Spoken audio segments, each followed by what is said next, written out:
Good morning, everyone, or good evening in Europe. I mean, basically, that's a good 2 hours I could talk about. So I think we should narrow it down, because how you present yourself is your biography, it's your photos, it's your website, it's your reel, it's everything.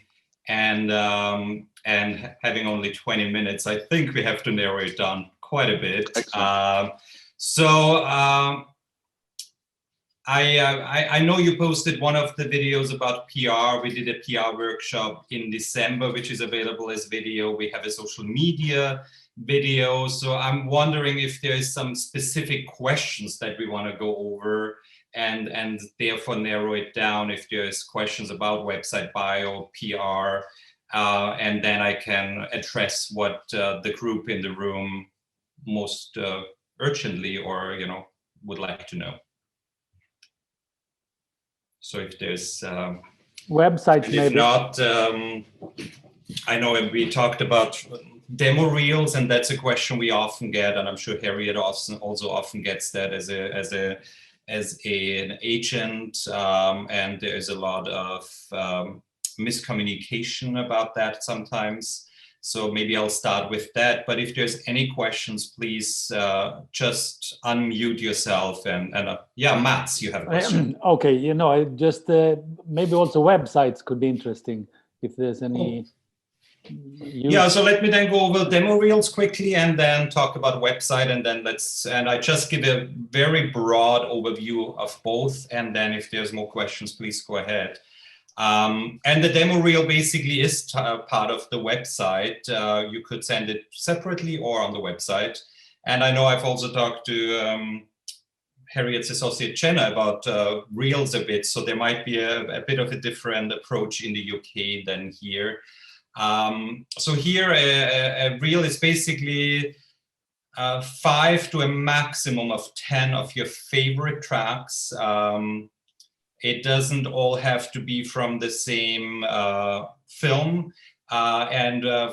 Here the music supervisors, the music executives, they listen to the music first, so you don't need to have it synced to picture. It can just be a SoundCloud link, it could be a Dropbox.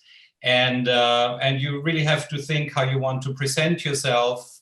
So on the website, a lot of composers whose website I look at, I have a hard time actually finding the music, or it's not on the landing page, or it's sometimes hidden, or then it's into 20 subcategories. So you always have to put yourself in the shoes of someone that looks at a lot of websites, listens to a lot of reels, and doesn't have much time. And so you need to make it as easy as possible. So that also goes to labeling your tracks. You really need to put the title on. I would every track put your name on there, especially if you send them. You have to think about studios get a lot of tracks and then they mixed up. And if you don't label them correctly, then they easily get lost. So back to the reel, yeah, maximum 5 to 10 tracks. Some composers do different reels for different categories, like horror movie, romantic comedy, etc., etc. And I think that is something that you can have in addition, but you need your main reel, and that needs to be based on really your best work, the work you're most proud about, but also kind of geared towards where do you want to go with your career? So if you really want to do a lot of orchestral work and have only electronic tracks on there, it doesn't work. So that is kind of a very quick and rough overview of on reels. One thing for technicality, we sometimes get links that are not, you can only play the music, but you cannot forward, you cannot jump to the middle or the end of a track. So you also have to consider getting a player or if you send tracks or you do Dropbox, so the listener can fast forward. No one has time to sit for 10 5-minute tracks and listen to everything. And also make sure not every track takes 3 minutes to kind of for something to happen. So if you have 10 tracks, make them also different. So you don't have 10 of the same, because you want to represent everything that you do. And I'm asking Harriet if I forgot something as far as the rough overview. No, perfect so far. And I know that it's very quick and rough, and we talked about that more on the video also, I know. And then, to the website, I mean, there's a lot of different ways you can go with design, obviously, and I want to just talk about the practicality of what we need on a website and the 3 to 4 major things you should have on there. And for me, most important is your music. And that, believe it or not, I see a lot of websites again where this is kind of missing or outdated, or I have a hard time finding the music. I prefer if there is a SoundCloud player, or however you want to embed it on the landing page, so I don't have to go to a different page. One of my pet peeves is autoplay. I hate autoplay on websites because I go from website to website. Sometimes my sound is on and I don't want it blaring. I want to have the control of what I listen to and when I listen to it.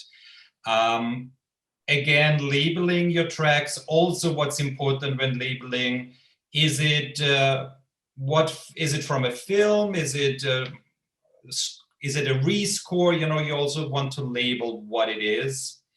And then the other elements on a website is your biography, even if it's just a short biography, and your contact information. So for me, that's the most important thing: your bio, your music, and your contact. Ideally also a photo, because it's a personal business, so I want to know what you look like and all that. If you look at a website, the first question you have to ask yourself always: who am I as an artist, and what projects do I go for? What is my music like? What instrumentations do I use? And then you base your website on that. So as an artist, you evolve, you change, but you constantly ask yourself, who am I today as an artist? And your promotional material always should reflect that. And that's basically the website. It can be a very minimalistic website. It could be something more artsy. But again, it should reflect even the design, the colors, everything should reflect who you are as an artist. And I think you can smartly communicate that through the website design also. The biography, it could be just a short biography with your main credits. Again, I like all of that, a short bio on the landing page, and then you could have a subcategory with a longer biography. One thing I want to say about biography is it's the same as the demo reel. It makes sure, if you have a website, if you have a biography, or if you put it on IMDb or any other, on your agent's website, make sure it's current. It's often forgotten, and it's not once that I read a biography where it says, later in 2019, he'll score the horror film so-and-so, and it's 2021. So especially if you make time references, you constantly have to update it. Make sure it's a contact information on there. I'm personally not a big fan of if you have a form only. I rather have you list your email address. And that is a practical reason. If I fill out a form and send you an email, let's say I write Stefan Jonsson an email, fill out a form, there's no track in my outbox that I wrote him an email. It's just a form. If I copy and paste it, or if I click and it opens in my email server, if I write you, I can go to my send folder and I can see exactly who I wrote, when I wrote, and I can follow up. So, and it is much quicker also. Again, you have to save time. A lot of people are afraid of spam. I work on some websites for organizations, and the only spam we get is through the forms actually, and never through the listing of the email. There's some bots that can totally do that with the form. And then, so I said on the website, the SoundCloud player, 5 to 10 tracks. If you then want more music, I would do a subcategory. And also then if you want to have movie posters and link to the films, or if you want to have scenes where the music is linked to the picture, I would do that on a sub page and not on the landing page. Really, every time I speak to a director or producers, they are more interested in the music first, and then look at maybe at its sync to the picture, or want to look more at more music. And some, as I said, on the sub pages, some people do it in categories, if you like that. I like it. My partner Chandler doesn't like it. So, I think that's just, it's just personal preference. So that's kind of the main thing to the website. And then quickly, biographies. The main thing a biography is not a resume. It's not a CV. It's a promotional tool, meaning you have more creative freedom. A short bio might be more factual, but a long bio, you can kind of control how you want to do the bio and why you write it the way you write it. And with that said, a lot of biographies I get from composers, they start with Carl is a Finnish composer who got into composing because of his love for music. He went to the Helsinki School of Music and then learned piano, and then that, and then that. And then in paragraph number 3, we hear his credits. And, I feel we all, hopefully everyone has some sort of education, and if not, that's also fine. There's so many crossover artists, but as a producer, the education is probably not the most important part.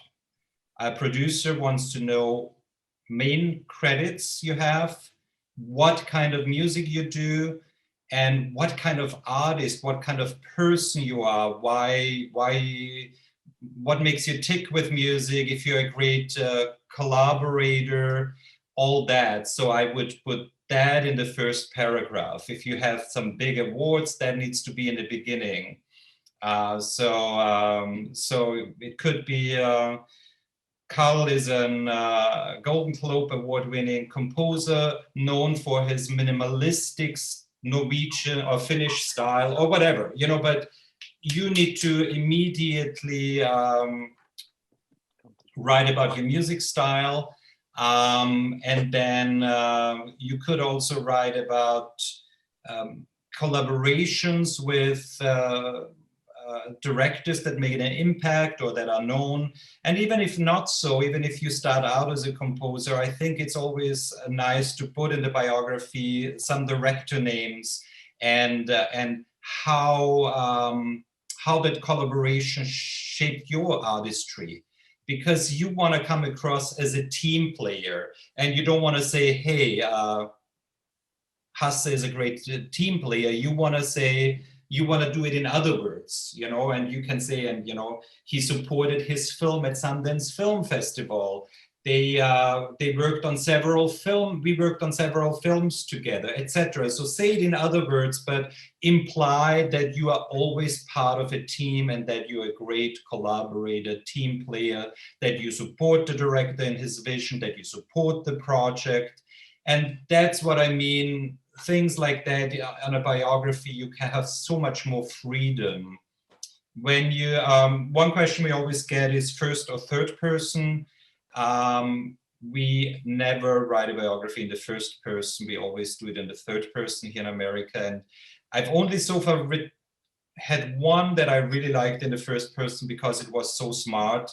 But then you have to be aware that if you give that to someone else, if your agent sends it, they cannot use the first person. So you constantly need to rewrite it.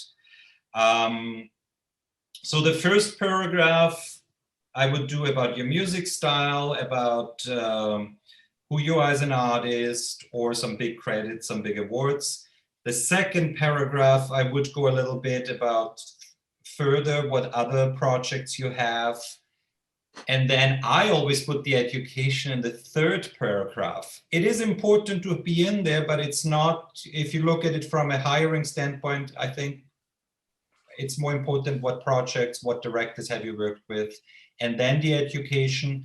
And then I like to finish it up with something personal, because we need to see the person. And it could be, you know, he likes, or she likes, you know, she's an activist and supporting World Wildlife Fund with her music, or she loves hiking, or she is an avid poker player, or whatever you want to put in there, but, or she lives with her family in Stockholm. Something that we can also see the person behind the business. As far as credits, you know, if you have a lot of credits, it's easy. If you start out, you know, you're a new composer, then you might want to expand it a bit. So if you only have 2-3 credits, then definitely write if it was at a festival, the director's name, the studio. You know, you can fluff it up a bit. Or if you met the director at university, you went to study together, then you can put that in. If it's the second project, you put that in. That shows, hey, oh, he's kind of loyal, and there is, you know, people like to come back with it to him. Another way to fluff it up also is to talk about kind of your goals, and without saying it specifically, I wanna score a big sci-fi movie. But you can say, you know, Lasse was inspired by the works of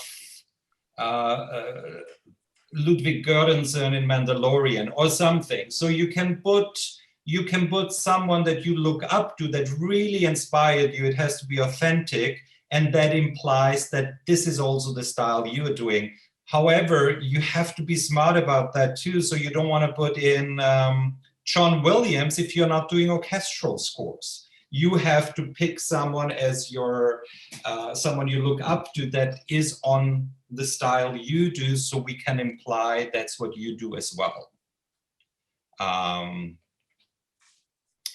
think that's all about biography, and really make sure to update it, to update your projects, to make sure the bio is always current and everyone you work with has your current biography. If you do a film, if your film publicist, if producers ask you for a biography, make sure it's current.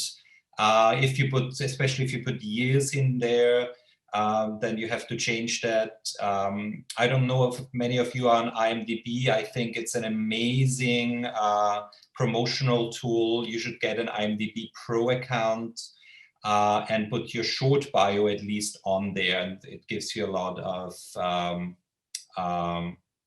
controls over it. So I have 2 questions. Here's the one. It's very important to have a web page, or can it be substituted with Linktree combined with social media, Disco, etc.?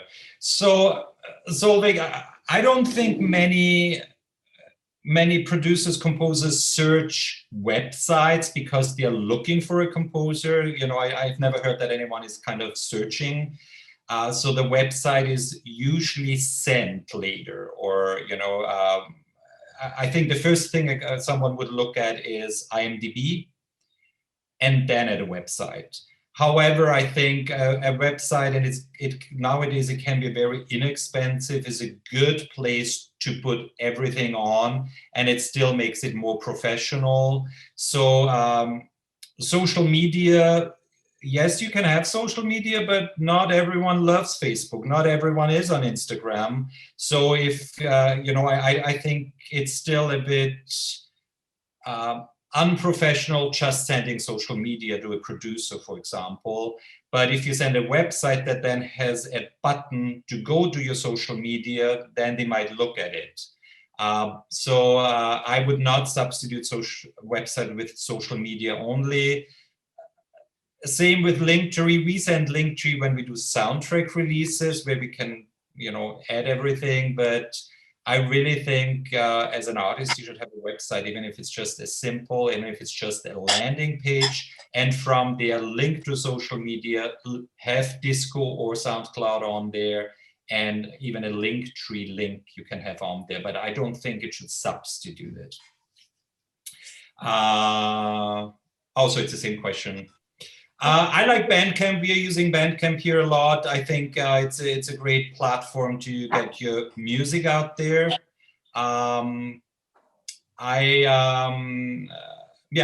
it. I think it's a great alternative. A lot of artists, especially crossover artists here, they use Bandcamp for to put their music out there. It's very different to Spotify, obviously. So I like it.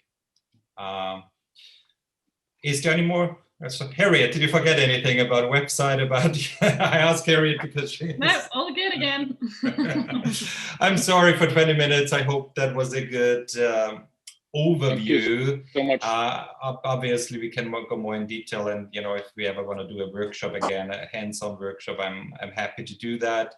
While Harriet is doing, I don't know who is next, sorry, but I can put the links to the videos that we've recorded in the past about social media, about networking, about PR in the chat, so you can all look at it, and that's it from me. Thank you very much, Thomas. And next person to share knowledge is Florian Weghorn from Berlinale Talent. Last year, the Nordic Film Music Days had a very successful cooperation with Berlinale Talent, and this year we are continuing the cooperation by having Florian tell about Berlinale Talents and how you, as a film composer, can interact with that. So I will leave it up to you, Florian. You're actually in Berlin, aren't you? Yes, I am. Thank you very much. And we're not only in Berlin and not only at home as everyone else here. So we are also 2 weeks before what we call the Berlinale this year, which is the first part of it, mainly focusing on the industry, and then desperately hoping to opening our cinemas again in summer to bring back filmmakers and films and audience, of course. But first of all, thank you very much for having me here. I'm very happy. And I'm also very happy to actually, glad to do it right in this very moment, because you can see it here from my eyes and you can see it from the rush of time that we are working hard to bring everything together here for a big group of emerging filmmakers every year, which were joining us for Berlinale Talents. And I think one reason to be here in this round, and also one reason for the collaboration we had and started last year, is that one of the core ideas of Talents is that we widen our perspective, or that we see the whole picture of film, not necessarily only that we look behind in a way the curtain and how the films are made, but also by bringing it into a very collective process of everyone involved in filmmaking. Because as you all know, and if you have had your films in festivals, there's very often the director, well-deserved, and the actors, well-deserved on stage, producers as well. But who cares about the cinematographer, the sound designer, composer, and all these wonderful people? We do, of course, they do, of course, so no complaints. But we think that addressing film from that point of view also allows you to, from this point of view, allows you to change your perspectives, and also see the world every now and then, and the world of film, but also the world of what the films are about from different point of views. Very, very briefly said, Berlinale Talents is now almost 20 years old. It has been invented, initiated back then in a time when not so many other festivals were doing that kind of, let's say, training initiatives. But it has always been developed in the very beginning with something else in mind. It should also and wanted also to bring the filmmakers to a network and not only teach them something like in a school or like something where you can meet the most famous and wonderful people. That's not necessarily what it is. It is, of course, it is connected to all these interesting voices, interesting experts, of course. But the moment in when the people normally join Berlinale Talents as participants is a very, very precise and very, very important moment in most of their careers. So when you speak about networking here today, there's always that question, okay, when is the right moment to enter whatever network? When can I widen my perspectives? When can I enter into a more international scale and so on? And the question of the when is very important for us. It's not necessarily who will attend Berlinale Talents because it's practically open to everyone. But the question of the when is crucial. So if you apply for Berlinale Talents, let's say as a sound designer or as a score composer in our cases here, then you're most welcome, but you have made already films. You have made already at least 2 short films presented in international festivals. If you're a sound designer composer, you often have more, or I would say always have more, because it's quite a high number normally people do, let's say, in the first 5 to 10 years of their career. Average age at Berlinale Talents, that's why it's 32, 33, something like that. So it's that moment when you try to sometimes remember, probably sometimes you're heading towards that age. It's that moment when some new questions occur. So when you've achieved something and you think about, okay, what actually is my value to the others? Not necessarily only what is the value of this wonderful producer or this wonderful person, funder, whoever helps me to move my project forward. It's also, okay, my value that I'd like to bring into that, and also my ways and means to change the way how film is made, how we collaborate, or even change a bit more in our societies. So this give and take between the participants and between the participants and that huge group of experts joining us for the summit, that's very crucial, because we invite 250 people. And it means if you have 250 people in one room, normally, better years, or now 200 people connected online, then you need everyone to be involved, and everyone also be a bit of an expert. And this kind of collective exchange is something that is done in various formats. So it goes from, let's say, rather classical situations where we can bring up something like a meeting among colleagues, a meeting with someone, and you listen to him or her in 1.5 hours, interactively with questions and answers. But the majority of the whole event is in smaller circles. So, for example, if you're a sound designer or composer, we team you up with a small group of 15 to 20 sound designers and composers selected for talents, and they're coming literally from all over the world. And in a way, we don't need to make a program. So you just put them in a room, and that is the program. So because it is very, very rare case that people from that kind of different angles, cultures, backgrounds, experience ranges, and so on come together. But of course, that's not enough. So you can't just sit and speak for an entire week. So the sound studio, for example, has become a very interactive group of professionals, once again with experts from the side, but those experts, they don't teach. So they don't even hold a lecture at some point. So normally this group starts from where you come from, in a way from the roots from the purposes of why and how you are working.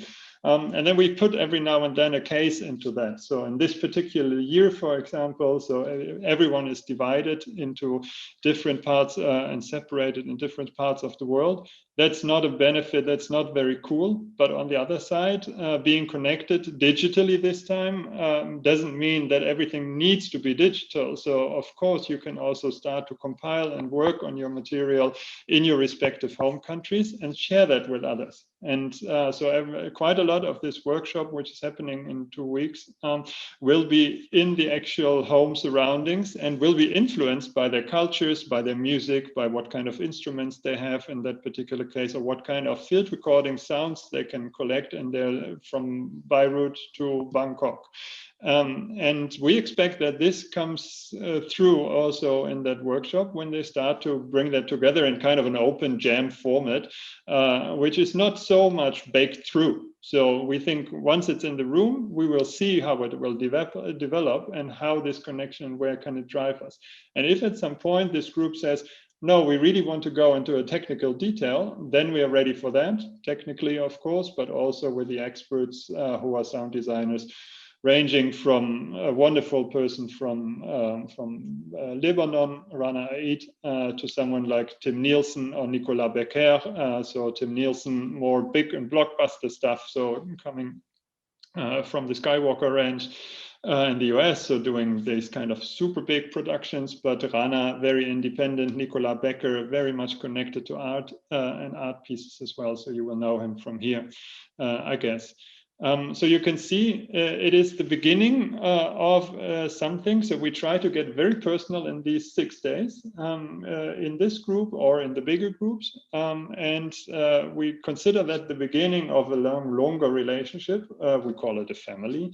Because a family, I think, is quite a good term for that, other than, let's say, a secret super group or something. So because a family comes with these kind of different relations you can have. You can have very distant relatives in that group, so some you might never get in touch with, but at some point you will find out, oh, there has been this nephew in Argentina, and she has been at Talents, and I have been there. And because you've been and are part of that alumni group, so you can always address each other very easily and reconnect. So it happens very often that with our now, after 20 years, we have around 100 alumni returning to the festival with their new films every year. And we have quite a lot of them returning after, let's say, 10, 15 years. And then they need to have that energy back, so that something there from back then, from 2006, must come back. And they say, yes, that was a moment in life I remember. That was cool. That was important for me.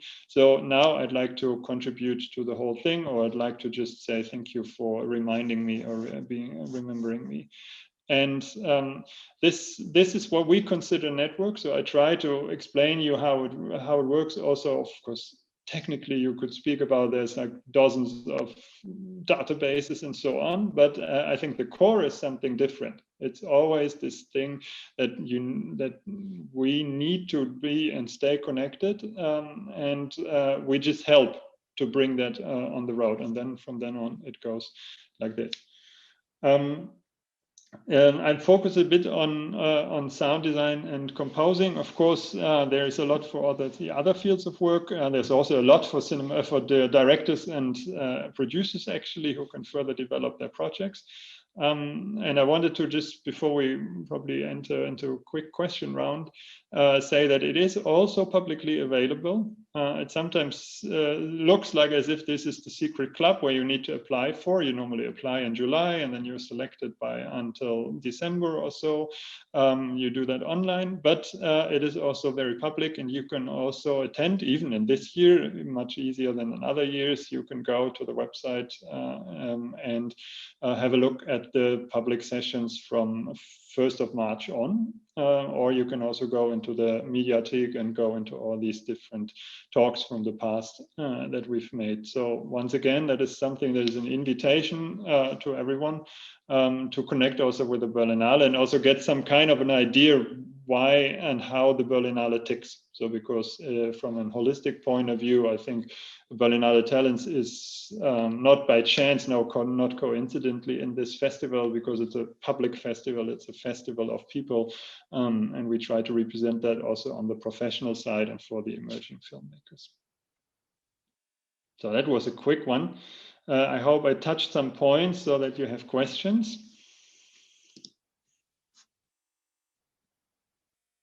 Or not.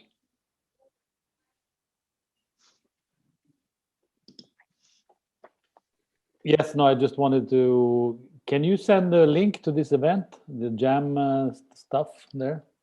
The jam session is the only thing that I shared today, but it won't be public. But what I can share, what I can share is part of the program, which will go online on Wednesday, so the day after tomorrow.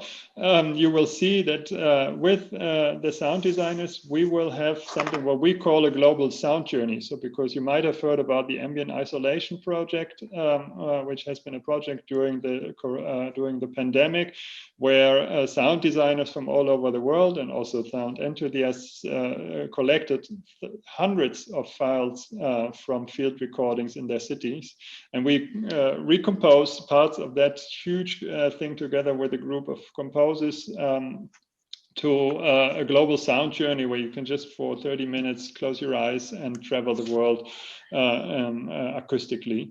And this is a public session where afterwards the sound designers and contributors will be with us.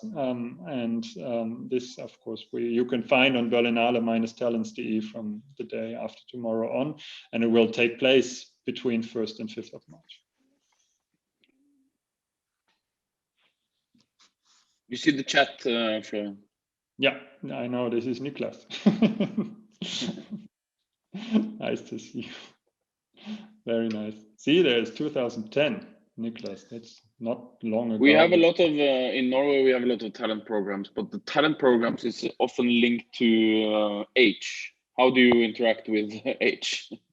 Yeah, that's an interesting thing. So when I told you that, this is why I always reveal that 32, that average age. So because we wouldn't say we are a training initiative, we are not a beginners program, but we are a talent development initiative, which means age doesn't play such a big role. Of course, the people are, let's say, in the end of the beginning of the end in a way of their career, but they the age itself. So your date of birth is somewhere very, very deep in your application. So it's not, there's no roof on top. But let's say the people are between 28 and 38. Good news. Are there any more questions or comments?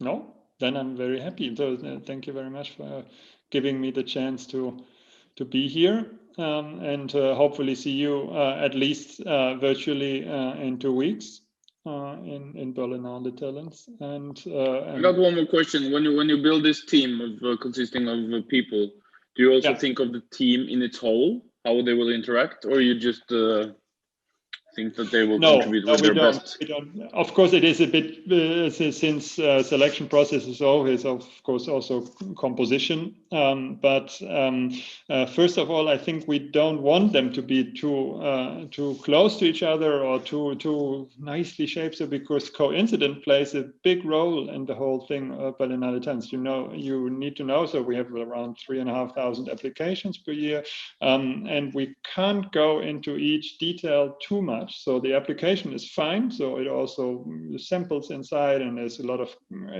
questions, more or less, I would say, interesting questions, not necessarily only biographical stuff. But on the other side, I think we don't really want to know all details. We don't call you, for example, before you're invited, or we test you or so, because that magic moment of two composers who are not fitting with each other, but they find out, okay, wow, that's the thing that Thailand and the Benelux somewhere, some Belgium connects. That's cool. So that's what should happen in Berlin. Sounds really good. Okay, if there's not any questions or comments, I'll leave you to it. You're going in another talk, right, Florian? Yeah, we're going, but only with our lovely colleagues. So we are preparing. So for now, it's all internal. You were my guest to meet today. Thank you very much. It was a pleasure to have you. Thank you also, Lorna. Enjoy and good luck. Bye-bye.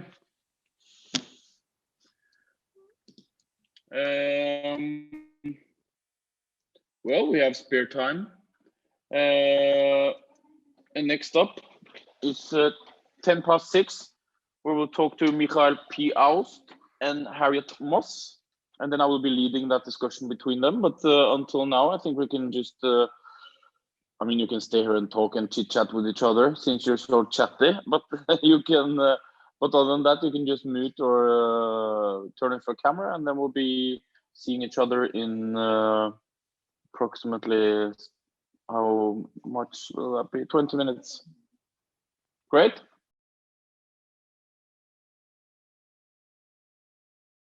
We work internationally as a publisher. We have a network of sub-publishers around the world, and as an agency, we usually travel and pitch all our composers in every territory. So we're just doing it virtually this year. And we have a really mixed roster of composers writing right across film, TV, advertising, video games, fashion, catwalk shows. You name it. So I'm here to kind of talk about how to get your music out there. And what's the big difference with working like this or being physically present, meeting and pitching?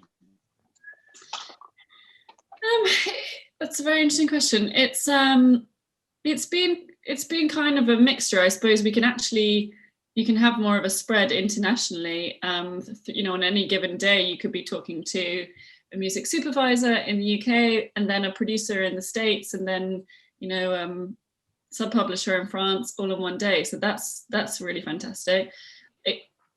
The whole industry, really, as Thomas said, is quite relationship based. So that's been quite difficult because it's, whilst this is great, it's still not necessarily the same connection. And exactly as we're going to talk about now, when you have film festivals and conferences and all those fantastic places and platforms to put yourself out in, that's really difficult to not have those, and we've definitely missed them. Similarly with kind of creative collaborations, I think that's been really difficult for composers, and then fundamentally it's just been that productions and things like that have slowed down throughout the year and then come back, and it depends on the territories and things like that, but just the general effect on how things are progressing has made a big impact. Thank you, Harriet. Michael, what about you? Well, I run Soundtrack Cologne and Soundtrack Zurich and produce films. And I think I have a background in marketing. So I started out as a publicist. Among others, I worked for Berlinale Talent campus in the first 3 years.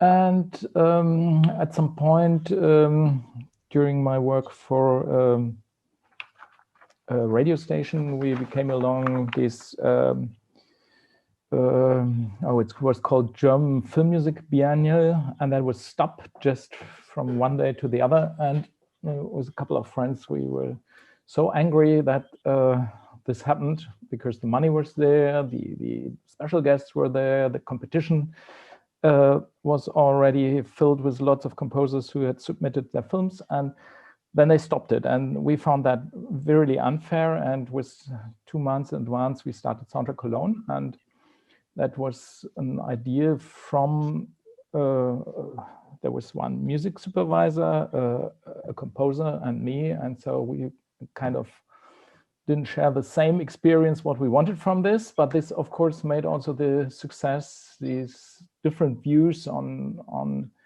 the idea to have a platform for film composers, music supervisors for the whole film music scene. So and now it's 17 years later, and we started with Soundtrack Zurich last year. Congratulations. And I see you're the kind of guy that has your badges. You've saved all your badges from festivals. Not all.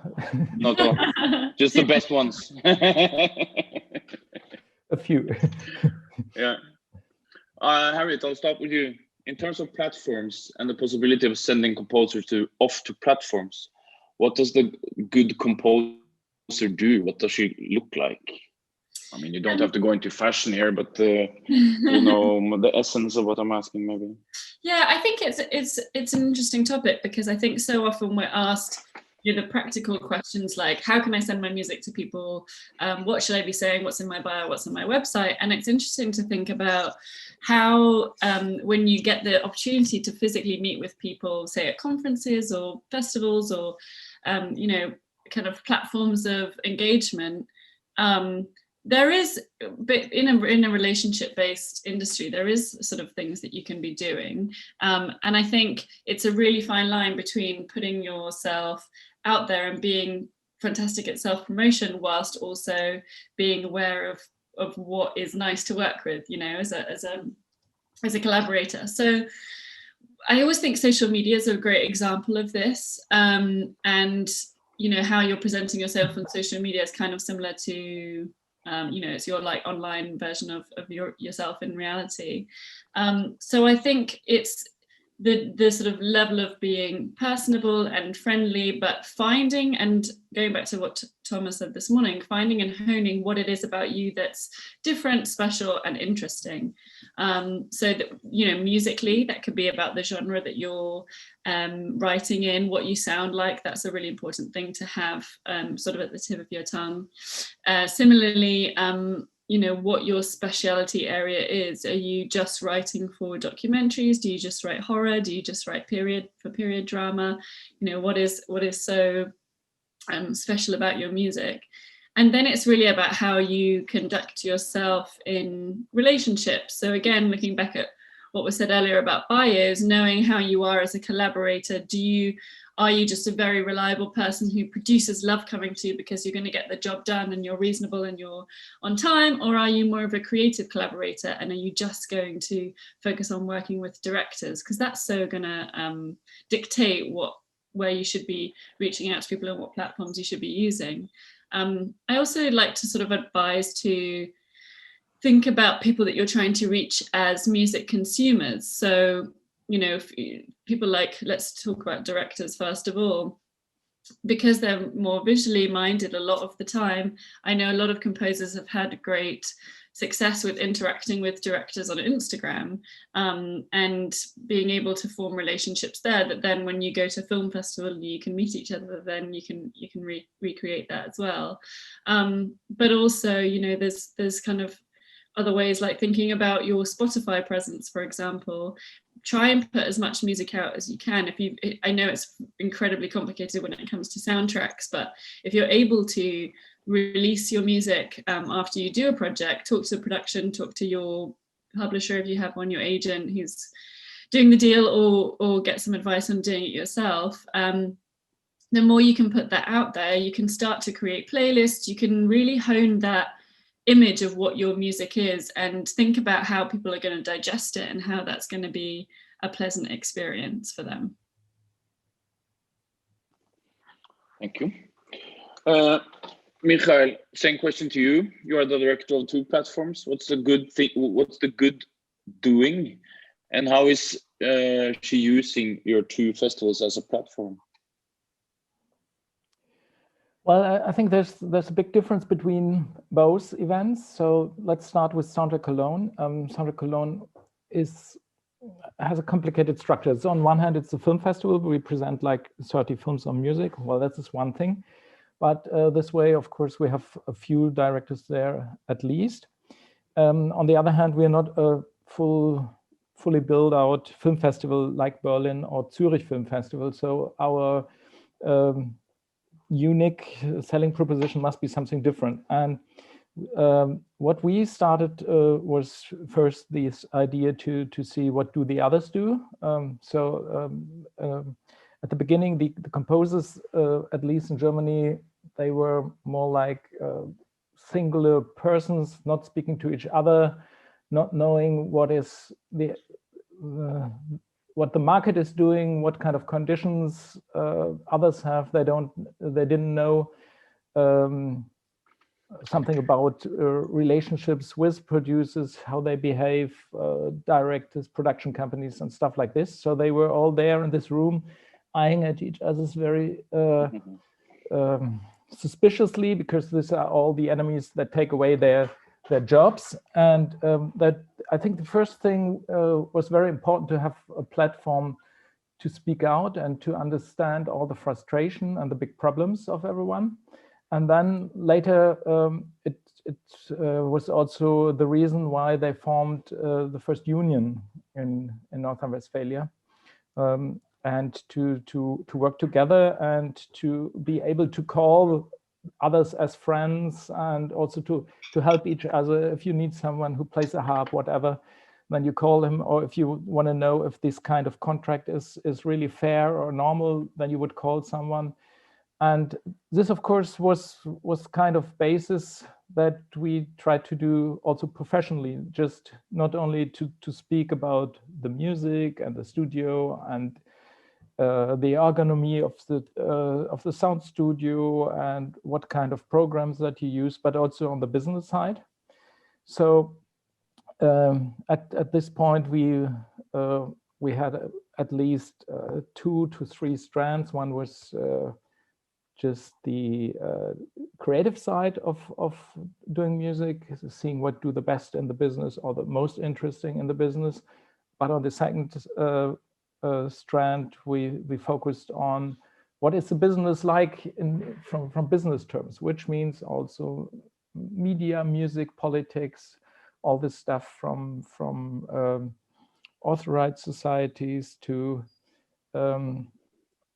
how to solve problems in a relationship with producer or director. So more or less everything that you can imagine. We even tried to rebuild a pitch for a project, with one of the most interesting things, where all the composers that went to into the pitch for a certain project presented what they had done, what they got as a feedback, and then the guy who at the end got the commission presented what he had presented in his pitch, but also what he really did at the end. So that was also something that was very eye-opening, and we're trying to do things like this. And in this way, the platform, of course, is there also to share knowledge.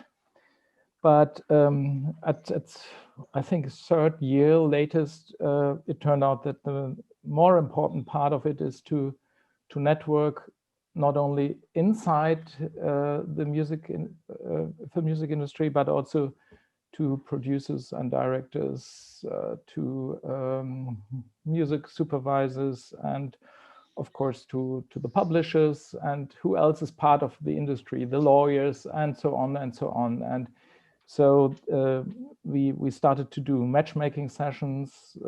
We started to do pitches where directors would come and present projects where they needed a composer or an idea to what to do with the music. And at some point, it was pretty clear that we needed at least 2 to 3 possibilities per day that people have a chance to meet, in bigger things like parties, or smaller things where you just start in a more intimate situation. And so that I think at the end we have like 8 to 9 possibilities to meet persons, and we pick the people from the industry here in North Rhine-Westphalia locally for Soundtrack Cologne, or also we import a couple of people because we invite as many guests as possible from our budget, so that it's not only film composers that come to Soundtrack Cologne. With Zurich, it's much easier because there's this film festival already, and that has a big industry event. And so there's already a lot of people there. And even at the first edition, we were already able to have, I'd like to say, like 60% of the people going to our events were producers, directors, people from the industry. And so that made it much easier to start this part of the game, and for people who were there to connect and to find business. And one part of our strategy has been that we have also asked the people that went to Soundtrack Cologne what was the outcome for them. And I think we have kind of really good figures concerning if there's really jobs coming out of meeting at Soundtrack Cologne, and valuable contacts that later turn into jobs. So that was quite obvious after a couple of years that it really started, that people take it serious from both sides of the industry. And so that you can find, I think on every level of your professional life, you can find chances that will help you to develop business for yourself. And I think that is one of the most important functions of an event like ours. And we add for this, of course, we have this party at Berlin Film Festival. We have this European Film Music Day at Cannes Film Festival, and so on and so on. So we add all the time. We add other possibilities to keep up, to build your network, to follow up with your network, because it's important that it not only happens once a year or twice a year, but it should be like every second month that you could meet someone, and to deepen your network, because it's mostly not that you meet someone in a strategic way, but you have to keep up like 50 people, and one of them will be the guy who gives you the next commission in 2 years. So you have to broaden your network, and that is something that I think that film composers not really aware of, because many of them go into the industry by working for one composers and growing up with them, and then they do 3 films with one person, and at a certain point they're lucky and this guy stays in the industry, or they start from scratch with someone new, and that's always very difficult. So it would be better if the composers would a little bit work more like directors, producers need to do this, to have relationships to many people, and to build them up over years, and to go to film festivals and events like this.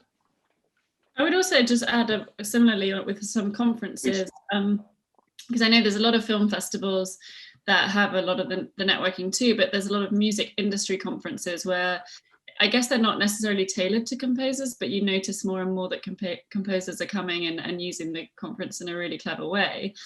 So an example of this might be Classical Next, which is often in Rotterdam, but it kind of moves around Europe, and is a good example of the education side of things, like Mike was talking about. You can learn how to reach out to, maybe if you are a classical composer, classical specific labels, how to get funding for projects, all sorts of things like that, how to work with orchestras. There's a lot of educational tools, but it's fantastic for networking as well. And then I'd also say, maybe more on the pop electronica side, you have something like Reeperbahn is a bit more of a mainstream conference. It's super busy. There's a great music supervisor presence there, which is quite unusual for, a lot of the conferences don't have a huge amount of music supervisors, maybe just 1 or 2 panels. And because it's a really fun festival, like Michael says too, there's so many social aspects to it as well. I find like that's a great place to meet and really get to know people.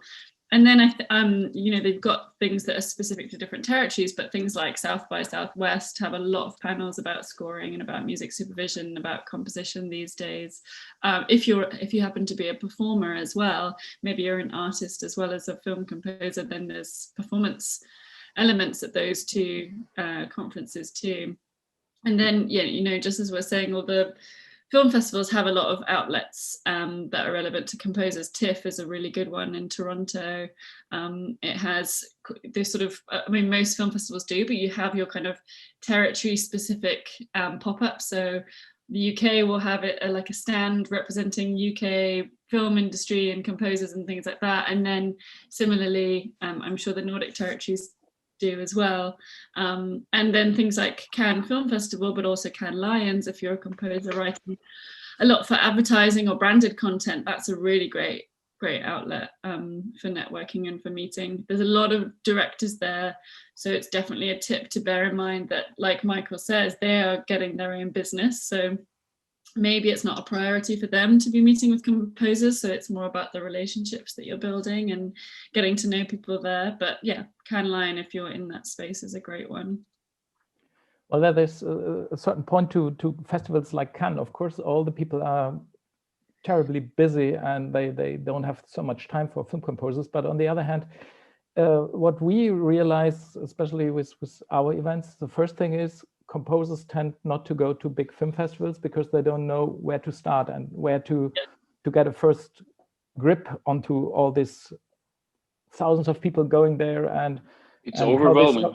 It's overwhelming. Absolutely. It's the same for me, for everyone who goes there. If I remember my first Berlin Film Festival, I died with no idea what to do, where to go, how to get an invitation to a party, and that it will be the same for everyone, even if he's for years in the industry. So that was the reason why we built some hubs at these places, because that gives you a chance to meet people that lead you into this, show you around, get you a chance to get your hand on this in first thing. But the second idea is, of course, especially what I found amazing at the beginning, if you're someone from Cologne and you will meet a producer from Cologne, you composer from Cologne, and you meet a producer from Cologne in Cologne, and we will probably not talk to you on a film party or premiere or whatever, because you're not important to him. But if you're in Cannes or at Berlin, it's different, because then you're also part of the business, and you're part of a, I don't know, group of the few who made it to this place. So if you're there, there's a reason why you're there, so you're on the same level. So what we notice is that people that come to these places have much easier access to people that they usually have not accept at, even if they're their neighbors at home.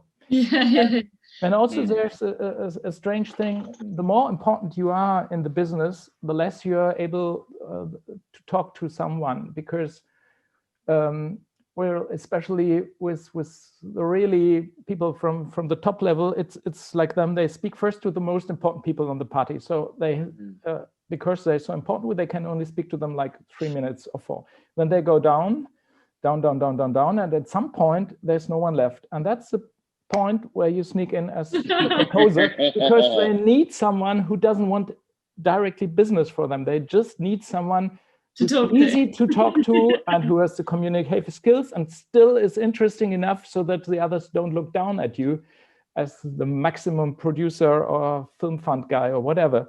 And of course, at this moment where this film composer with, let's say, the distributor or film fund guy, someone else will come in to understand who's this guy, who's he's talking to. And at this moment, you have another contact. And this way, I think the most important thing as a film composer is to go late to a party and to stay even longer. Yeah, stay to the end.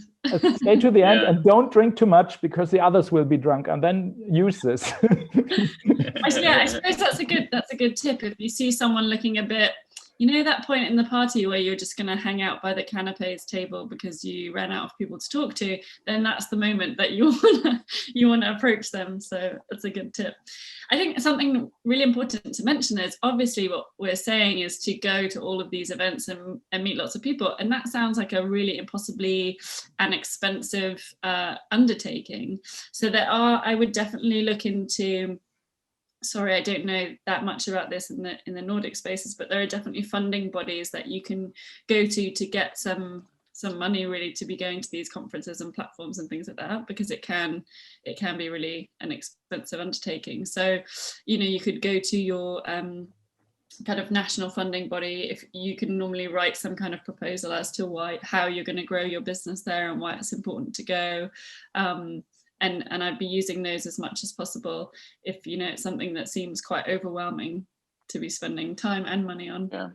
And maybe start on the small arenas, the intimate and small ones. And then it also depends, like Thomas talked about, it also depends on yourself. Who are you? I mean, are you able to handle a big festival like Berlinale, or should you start at the smaller scale and work yourself up from there? Definitely. And this is kind of a tip that you really don't need to buy a ticket to the event. And maybe I shouldn't say this so kind of publicly, but there is definitely opportunities where you can go to festivals and conferences where you can have sort of maybe what I call like fringe tickets. Rather than spending like 500, 600, 700 euros on the main ticket, you can be going to a couple of the fringe events. And then if you know where the main networking space is, it's usually one of the sort of central hotels to the conference, then you can still be meeting enough people there to make it worth your while. And if you're at a film festival, luckily with a film that you're working on, that's the kind of film that you want to be taking people to anyway. So try and get from production as many tickets as you can to your own screening, and use those as your sort of networking grounds too. It's really nice for people to be invited to something. So if you have something like that, then that's the perfect outlet. And then there's the obvious part, like do your work up front, try to put up some meetings and stuff like this. Yeah, because definitely reach out to people. There's a sort of, I think there's a bit of a sweet spot with that. You don't want to be getting in touch, months before the event, but in the weeks before, people are going to start planning out their kind of coffees throughout the day, and you want to be there. And similarly, sort of to what I mentioned earlier, you don't want to be too crazy enthusiastic and emailing them every couple of days. I think send a really polite email, maybe even with like a couple of talking points as to what you'd like to discuss. Like Thomas said, you want to have your credits quite high at the beginning of your bio. So if you're reaching out to a producer, you can say, who you've worked with, what you want to talk about, what kind of projects you're looking for, and show maybe that you've done some research about them. Say, I really enjoyed this last project you did, because this is where you can use something like IMDb. It's just the most amazing sort of source of knowledge. You can see what they've worked on, but also what's coming up. And you can start to tailor how that might be relevant to you and why you'd be a great composer for that project. So absolutely do your research for everyone you approach. Well, I think one thing we should mention, some festivals aren't that expensive. For example, the accreditation at Cannes Film Festival is free for people from the industry who can prove they're in the industry. The flight is cheap to Cannes, and if you don't stay at Cannes Central, it's much cheaper than staying at home in Scandinavia, I suppose. Well, and also you don't have to, go to, like, there's all the big hotels in the front, isn't there, where all the drinks are like 25 euros, but you can just go to all of the networking events. Like you say, the accreditation's free and all the drinks are usually free too. I don't know, I disappeared there for a little minute because I lost my connection, but unfortunately that went really well. But if you are to, you mentioned some Reeperbahn, Classical Next and stuff like that, but speaking of platforms, are there any platforms you would like to recommend? Yeah, again, I'm sort of not the specialist in this, sorry for the Nordic territories, but I asked Lorna as well earlier, because in the UK we would have things like BAFTA, which is for anyone working in film and TV. It's the Academy for Film and TV, and they put on a lot of networking events, and you can have your profile and you can be a member and things like that.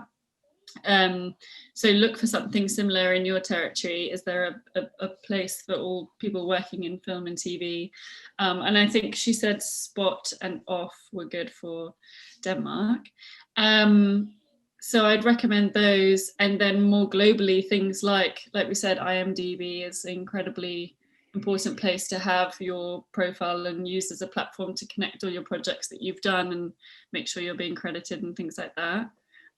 But yeah, usually there's the kind of platforms based around the film and TV industry, but maybe there's also some funding bodies to do with music, and it's again similar to the conferences. It's about finding your specialism and your genre within that, because they might just be putting on events for musicians, or if it's a union or something, but also providing funding. But at the same time, they kind of naturally create this network of people where you can get together with similar composers, and that's a great space for creative collaboration. Obviously, it's unless you're looking for assisting work, it's maybe not going to get you the work that you're looking for. So that's where you probably want to do your research and focus on the film and TV networking platforms and award ceremony, things like film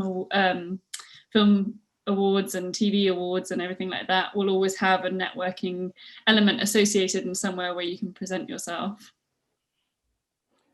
Yeah, I think important platforms are usually something like the European Film Academy, the national film academies, of course, because they tend to have good newsletters and a lot of events during the year that you can visit and where you can meet people. It's more complicated if you're just starting at the beginning. That's really the terrible situation. If you've done like 2-3 films, it's becoming easier because you will be accepted to more or less everything. But at the beginning, it's hard because if you haven't done a long film, you will never do a long film. So that's so easy in this way. The industry only trusts you that you can do something if you have done it already. And that is sometimes a circle that you cannot break. So at some point you have to probably work for free, at least for a short film, and from the short film go to a longer one, and how to get this longer film. So that also would mean if you want into longer films, then it could be a good possibility to go to documentary film festivals. If you're from a Western country, it's probably easy to go to the East, because then you're kind of exotic and you will be invited to every networking event, like at Carlo Vivari Film Festival or a specialized documentary film festival in Prague, whatever. And then the chances are much better that you can meet people, or you go to start with documentaries, and after you've done the first feature-length documentaries, then you go to the film festivals where the focus is more on feature films. And this is the way that takes you over a course of, I'd say, like 4 or 5 years into the industry to this point where you want to go. But at some point, you have to start this strategically to get these contacts and try it there where it's easy and where it's not so much competition, in my opinion. I think as well, like based on, you know, the kind of year we've just had now, where everything's been a lot more virtual, it does show the importance of how much you can sit at home and do your research and be reaching out to people. And like I said before, that the platform of that doesn't always need to just be sending an email. Maybe it could be about interacting with specific directors or even creative directors on something like Instagram. But just having done your research and sending really nice, kind emails with great bios and lovely, maybe a disco link, or maybe you just released a soundtrack album, or you've put out a short EP on Spotify. You know, there's many reasons to be getting in touch with people. And I think, you know, if you can, people are at home now and perhaps potentially have a bit more time to read things. So if you're sending super short, lovely, but interesting emails, I would sort of say that this is quite a good time to be using this unusual time to do a bit of research on that and get in touch with people more virtually. What about the social media presence? I think it's like, of course, it's important and stuff like that, but at the same time, there's so much. I mean, okay, 2 points I want to go into. I think it's important if you have a page or you are a person that want to sell yourself, self-presentation. And of course, there's no, it becomes really general every time I have these kind of talks, but yeah, remember to talk positive about what inspires you. I mean, talk about other people as well, not only yourself.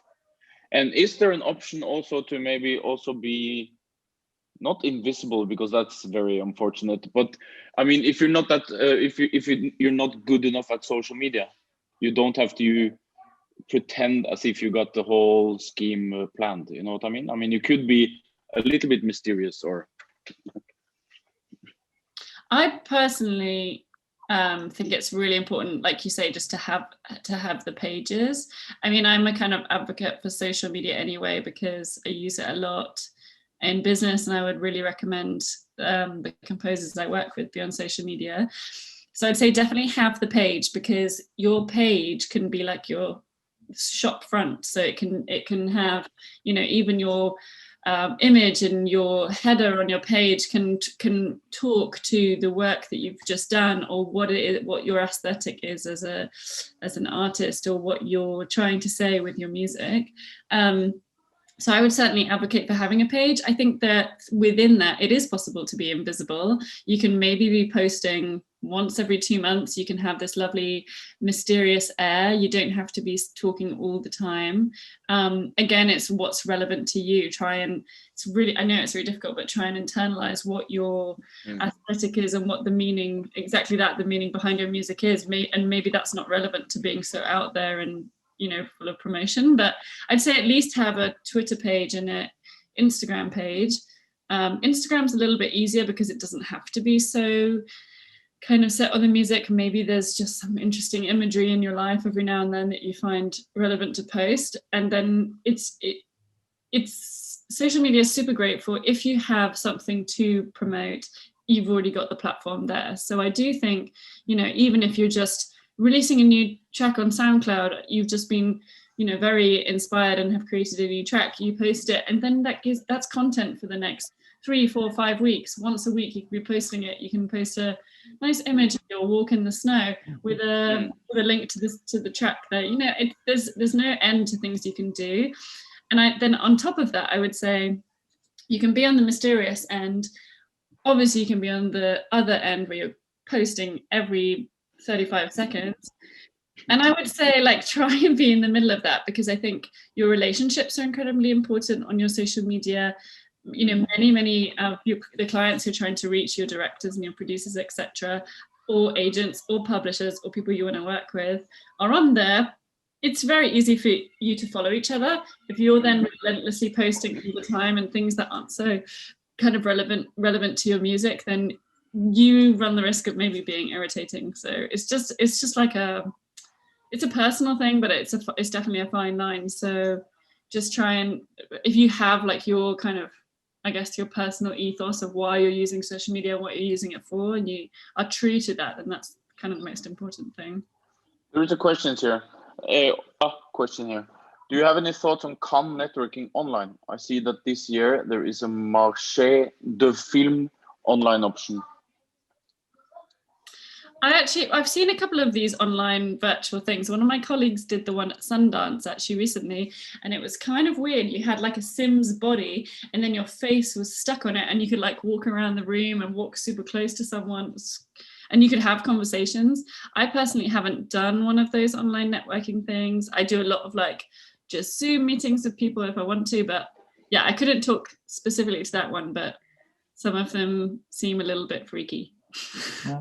But some of them really were good. We had this funny situation when we had our award ceremony that went completely chaotic, but at the because we had to do it just online. But after the original award ceremony, I put my laptop in the kitchen, and everyone was who was working on this award ceremony was in my kitchen, and there was also 3-4 people in other rooms that they were working for this award ceremony, and then there were all the guests there, and I think they stayed there till 2 in the morning or something, until the battery was empty at my computer. And there was a lot of bonding happened on this way, but because this was very informal and people were sitting there at home and having their beer in front of the computer, and that was super nice. And I never had thought that would work this way, but there's not so many opportunities to offer something like this. But of course, that could happen at the Nordic Film Music Day, for example. Well, that's another thing that I would like to mention, especially with this virtual meeting. So I see only 12 people now, I think, at 6, 10, 12, 11, 14 people out of the many that are here. And that's always strange, because with this kind of event, there's a chance that because the people are more present than if you're standing on a panel in a real room. So the chance to remember the face, remember the name is much bigger than in any other possibilities, because there is also the name, and because you can focus on every person during a panel like this. And I think it's strange that so few people ask questions in an event like this, and also that only so few people contact you after an event like this. There's some that I agree. Totally agree. Yeah. From this group, there's only one person that contacted me on social media so far. Hey, and I think that is also something that you remember in a way, because I have like 2,500 Facebook friends, and I'd say half of them are composers. So how do I remember them? Of course, because there's some relationship online, real events, whatever. I think most of them I know really in person. But if they post some music, of course I'm interested. Yeah. First, I want to know how they're progressing, what they're doing, if there's something for my next event. Is there an interesting panel that I can pick out of this? I mean, you work with film because you love it, right? Yes. That's a part you maybe often forget. But platforms like Soundtrack Cologne also add a lot of publicity to the person who's on a panel, because we do newsletters on them, we do brochures, whatever. We take them to the next event, we event them after, because they are VIP speakers. And so speakers, of course, get a lot of treatment. But to become a speaker, even if we have like 80 speakers every year, of course, you have to do something outstanding, something that you can communicate to me, so that I understand it. It's whether you have an interesting opinion about author rights, or if you have an interesting film or a very special arrangement, or whatever you've done, you have to communicate it to me, and I have to come aware to this. So, and of course, Facebook is a good possibility, because if you have some of the Facebook friends or Instagram friends, whatever, they will look into this, and if they have the time, will not see everything, but a lot.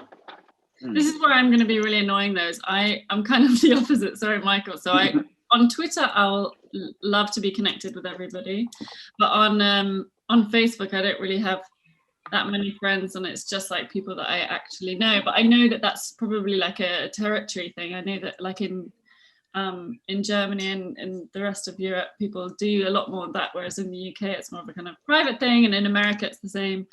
But on Twitter, I love to network with people. But LinkedIn is more the platform, yeah? And LinkedIn's a fantastic platform for that too. It's quite business orientated for composers, but I know a lot of composers on there, and I'm connected with a lot. I would totally agree with what you said. I find it so frustrating and really, to be honest, confusing when you do a panel or you meet someone at a conference and they never email you. It's so strange, you know. It's also when it's fresh. Things. But I have to one point, Lone is pushing me here also, that there's something we're eager to talk about, and that's the don'ts, which we are into now, actually. We sort of naturally just swapped or went over to it, the don'ts. I mean, show your face, follow up with an email. Are there any other stuff that you should not do? Like, for example, a 2 kilometer long email. Yeah, a nice short email is great with a couple of sort of examples of your music is fantastic. And then just maybe just leave it, and I definitely would say you don't want to bombard people. I always tell my composers that, like, you want to sort of show how you conduct your relationships, and if that's not a sort of relentless outpouring of emails, then that's important. But I think it's definitely nice to follow up and make a connection. I don't know about other don'ts. I think it's really tricky when you're at a conference to have, you know, when people, they used to do CDs. I used to do CDs, and now quite often we'll have like a USB of music. I think that's because obviously my job is to have business meetings and represent composers. It kind of makes a bit more sense to have like a USB of music.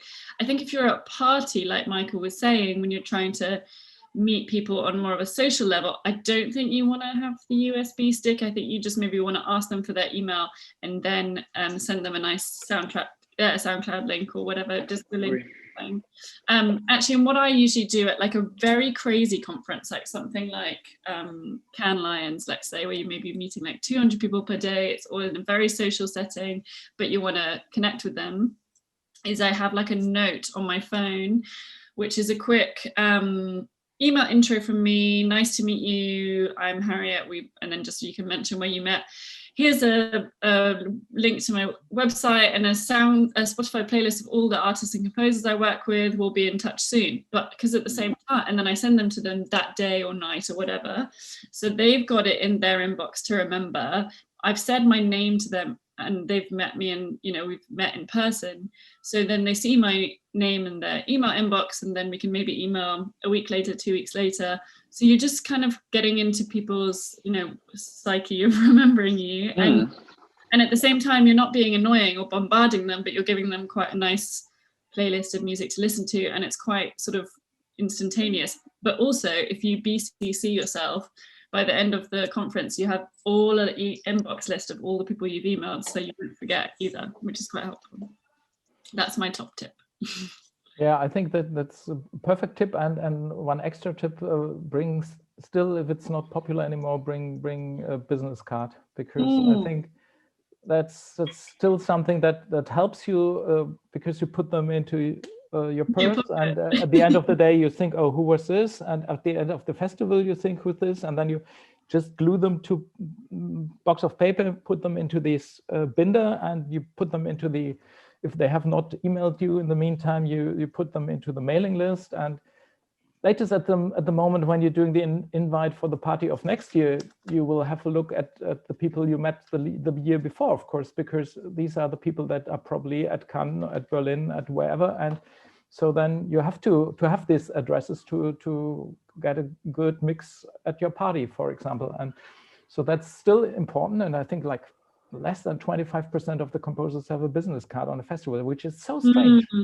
Yeah, I totally agree with you. And also, like now business cards are so cheap when you just order them online. I'd also maybe get some recycled paper, because that's important. People will judge you if you don't have recycled paper. But also you can do, as Thomas said earlier, you could have a couple of credits or just say a little bit about yourself on the business card, and kind of it reiterates your spiel when you're talking about yourself. So then again, as Michael says, when you're going through basically you put your hand in your pocket the next day and you've got all these business cards and you can remember the composers, would be great. So you might as well get some business cards just for every season, because they're sort of cheap to get and you can change them the next year when you have a new project or something. And QR code is also mentioned there. QR code sort of found its relevance with the corona. At least I thought it was dead, but now I'm using it to order stuff at cafes and stuff like this. We have to wrap up really soon because the next thing is starting at 7. But are there any questions?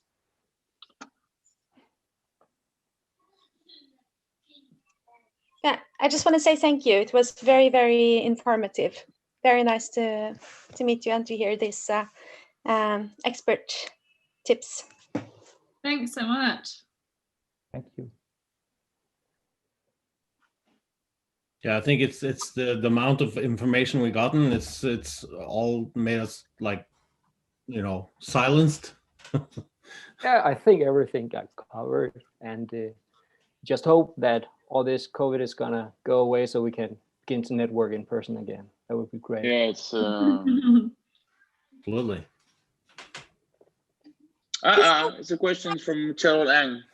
I asked this question earlier, but didn't see that it was answered. As a music supervisor, how many of these points would be relevant to me as well as to composers looking to work with productions? I think massively so when it comes to like the conferences and the networking that we're talking about.